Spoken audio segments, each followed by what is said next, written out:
अस्सलाम वालेकुम नाजरीन, MB न्यूज़ के प्रोग्राम सियासी ड्रामे के साथ मैं हूँ राबील सैयद। नाजरीन, आज हमारे साथ स्टूडियो में मौजूद हैं हमारे मेज़बान एंकर पर्सन कसीम ज़फ़र। अस्सलाम वालेकुम कसीम, कैसे हैं आप? ठीक हैं अल्हम्दुलिल्लाह। कसीम, मैं आपसे कुछ इसराइल के बारे में सवाल पूछना चाहूँगी, आप इसका बेहतर जवाब दे सकते हैं। ईरानी जोहरी तेल तनसीबात पर इसराइल के निशाने पर होने का आदेश आया, आप क्या कहना चाहेंगे इस बारे में? जी मिस, देखें ना कि जो इसराइल की जानिब से जब भी हमला किया जाता है वो ईरान पर डायरेक्ट हमला नहीं किया जाता। वो जब भी हमला किया जाता है वो फ़लस्तीन पर किया जाता है। वो जब भी हमला किया जाता है वो हिजबुल्लाह पर किया जाता है। इसराइल कभी भी ईरान पर डायरेक्ट हमला नहीं कर सकता। हालांकि ईरान की जानिब से 2 से 3 दफ़ा बैलिस्टिक मिसाइल दागे गए हैं इसराइल की तरफ, फिर भी उसने ईरान पर हमला नहीं किया। वो जब भी करता है हिजबुल्लाह पर, फ़लस्तीन पर, इन पर करता है, जो उसके साथ साथ ममालिक हैं उन पर करता है। वो ईरान पर कभी हमला नहीं करेगा।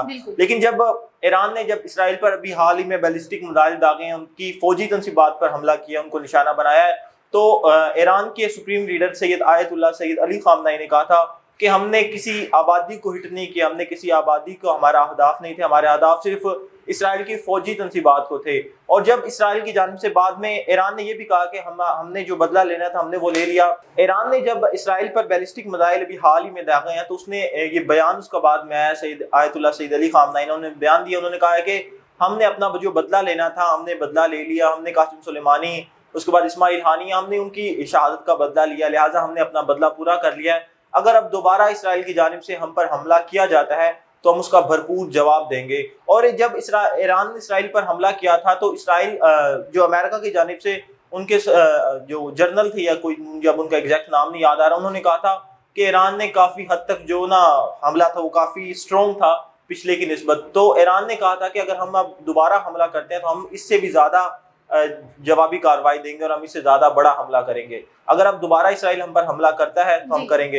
और दूसरा मैं आपको बताता चलूं कि अभी जुम्मे के रोज एक दस्तावेजात लीक हुई हैं, इसराइल की दस्तावेजात। जी, ये बहुत बड़ा इशू बन रहा है। जी बिल्कुल, क्या कहेंगे आप इस बारे में? ये दस्तावेजात लीक हुई हैं। उसमें ये कहा गया है कि इसमें लिखा ये हुआ था कि जो इसराइल ने ईरान पर जो हमला करना था उसके सारा प्रोपेगेंडा लिखा हुआ था, किस तरह और कैसे करेंगे। इसके अलावा वो भी लिखे हुए थे कौन से हथियार इस्तेमाल होने हैं। लिहाजा वो जो दस्तावेजात हैं वो लीक हो चुके हैं। मिडिल ईस्ट के स्पेक्टर नामी टेलीग्राम अकाउंट पर ये शाया की गई है। इस पर टॉप सीक्रेट लिखा था और जो तारीख थी वो 15-16 अक्टूबर लिखी हुई थी।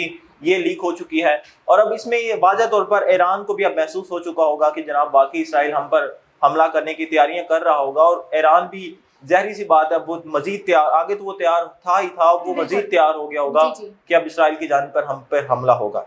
प्रोग्राम को आगे बढ़ाते हुए मैं आपसे पूछना चाहूंगी, रूस ने इसराइल को खुल्लम खुला धमकी दे दी है, क्या ये हकीकत है कि वो रूस ने उसको धमकी दिया और वो इस पे अमल भी करेंगे या बस धमकी की हद तक रहेंगे? बिल्कुल ऐसे ही है मिस। जब भी मैंने आपको पहले बताया कि इसराइल जब भी हमला करता है वो ईरान पर हमला नहीं करता, वो फ़लस्तीन, हिजबुल्लाह, हमास इन पर हमला करता है। और अब ज़ाहिर बात है उसने रूस पर भी कुछ झड़पें की होगी तो रूस ने भी जनाब खुला उसे बता दिया कि अगर तुम हम पर हमला करोगे तो हम उसकी जवाबी कार्रवाई देंगे। क्योंकि अब जो इसराइल की जो पहले नौयत थी ना, जो पहले जिस स्टेज पर खड़ा था अब वो स्टेज पर नहीं खड़ा हुआ।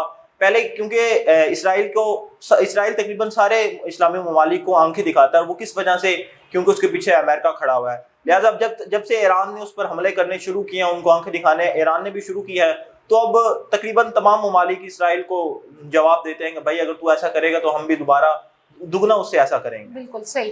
अच्छा, इसराइल के जो कमांडर हलाक हुए उस बारे में क्या कहेंगे, या फिर इसराइल इस बात को छुपाना चाह रहा है कि हमारे बारे में कुछ मालूमात ना हो? बिल्कुल ऐसी ही है ये। मैं तो समझता हूँ कि ये खबर पता नहीं कैसे निकल आई है, क्योंकि ईरान जब भी हमला करता है तो हमने तो खबरों में यही देखा है कि कोई उसको क्या बताया, हलाकत की खबर नहीं सामने आती, बस यही आता है कि छोटा मोटा नुकसान हो गया। अब आप मुझे बताएं, जब 100-150 या 50-70 मिसाइल जब दागे जाते हैं तो क्या आपको लगता है कि वाकई कोई नुकसान नहीं हुआ होगा? बिल्कुल नुकसान हुआ होता है। लेकिन देखे ना, लेकिन वो छुपाते क्यों हैं?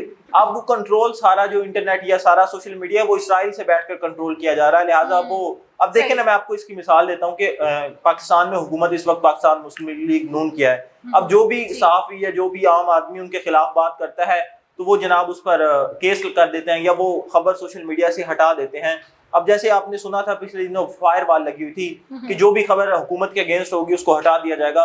तो ये इधर भी यही सीन है कि क्योंकि जो सारा डील करता है वो इसराइली डील करता है, लिहाजा वो इस तरह की खबरें मेरे ख्याल से नहीं चला सकता। नाज़रीन, आपने हमारे दोस्त एंकर पर्सन قاسم ظفر کی بات چیت اور ان کا اظہار خیال سنا، اسرائیل کے بارے میں آپ نے جانا۔ مزید اس طرح کی انفارمیشن دیکھنے کے لیے دیکھتے رہیں ایم بی نیوز، اور اپنی میزبان رابیل سید کو اور ہمارے مہمان خصوصی قاسم ظفر کو اجازت دیں۔